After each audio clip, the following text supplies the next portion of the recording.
তোমার ঘরে বাস করি কেডা হায় মনে জানো না, তোমার ঘরে বসত করে কঞ্জনা মনে জানো না, তোমার ঘরে বসত করে কঞ্জনা। তোমার ঘরে বাস করি কেডা হায় মনে জানো না, তোমার ঘরে বসত করে কঞ্জনা মনে জানো না, তোমার ঘরে বসত করে কঞ্জনা। হ্যালো জাহিদ, তো তোমার ঢাকায় কেমন লাগছে? ভালো লাগছে, ভালো লাগছে, অনেক জ্যাম। রাস্তা অনেক জ্যাম। ওকে, তো তুমি কি কি করলা ঢাকায় এসে? ঢাকায় এসে আমি দুইটাতে গান গেছি, আর সকালবেলা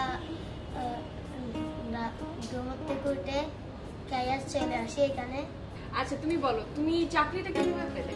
আমি পাইছি গানটা বের হওয়ার পরে, আমরা করার পরে সবাই ফেসবুকে চলে দিছে, তো যে এই যে জিয়া বলতেছে, আমার মন্ত্রী বলতেছে, আমার মন্ত্রীর ছেলে আমার গান ইঞ্জিনিয়ার মুশাররফ হোসেন, ওনার ছেলে গানটা শুনছে, আমাদের মাহবুবুর রহমান স্যার। উনি শুনেই জিএমকে ফোন দিয়েছিল, দিয়ে বলছিল যে আমাকে বিচ্ছে থেকে ঢুকাইয়ে ধরে এখানে আমার ফ্যামিলি নিয়ে আসতে। ধরে নিয়ে আসছি তোমাকে? তুমি আসতে চাও না? কদিন মিলে ধরছিল একজনে জিএম স্যার নিজে গেছিল তোর কাছে। তুমি কি জানতা যে তোমার ভিডিওটা এত মানুষ দেখছে, এত মানুষ পছন্দ করতেছে? তুমি এগুলো জানতো সব? কিছু জানতো না? কিভাবে বুঝলা তাহলে? আমি ওই যে জিএম স্যারের কাছে আমাকে দেখাচ্ছি, যখন প্রথম ঢুকেছে এখন ওই গানটা দেখাচ্ছে আমাকে। তো সবাই তোমাকে এখন চিনে? তোমার নাম জানে সবাই? তোমার কেমন লাগে সবাই যে তোমাকে চিনে? তোমার কেমন লাগে? তোমার জন্য যেটা তোমার খুব ভালো লাগছে? হ্যাঁ, কেউ করে নাই। আমিও করি না। আমি তো করতে আপনাদের সাথে আপনি করতে। ও আচ্ছা।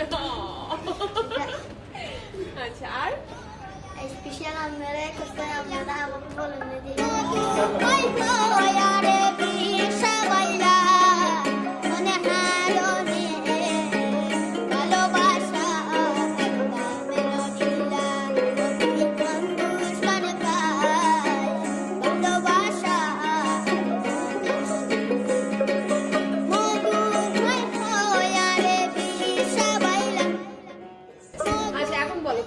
কক্সবাজার বেশি ভালো লাগে নাকি ঢাকা? আমার কক্সবাজার ভালো লাগে, কেন আরো অনেক রোদ। ও এখানে অনেক রোদ, এখানে অনেক জ্যাম, ঠিক আছে। আর আমি কক্সবাজার রোড এখানে থাকলে শুধু একটাই ভালো লাগে, হোটেলগুলি। খাবারগুলি হোটেল। আচ্ছা, আমি শুনলাম ভাইয়ার কাছ থেকে তুমি সার্ফিং করো। হ্যাঁ, আমি সার্ফিং করি। ও বাবা, তুমি এতটুকু একটা মানুষ কিভাবে সার্ফিং করবে? আমি করতে পারি। আমরা 40 জন আছি, 40 জনের 10টা বুট নিয়ে করি, শেয়ার করে। শেয়ার করে। আর আমরা ডেউনে যে অনেক বড় তুমি ব্যথা পাও নাই সার্ফিং করে একবারও? এই যে এখানে একটা পাইছিলাম পিনে, ওই যে পিন আছে না, হ্যাঁ হ্যাঁ। পিনে আচ্ছা পাইছিলাম ছোট্ট। আচ্ছা, তো তুমি এখন তোমার তো ঢাকায় মানে পুরো বাংলাদেশে অনেক ফ্যান হয়ে গেছে, তাই না?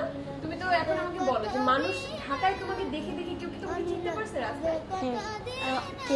অনেকে সেলফি তুলে আমার সঙ্গে।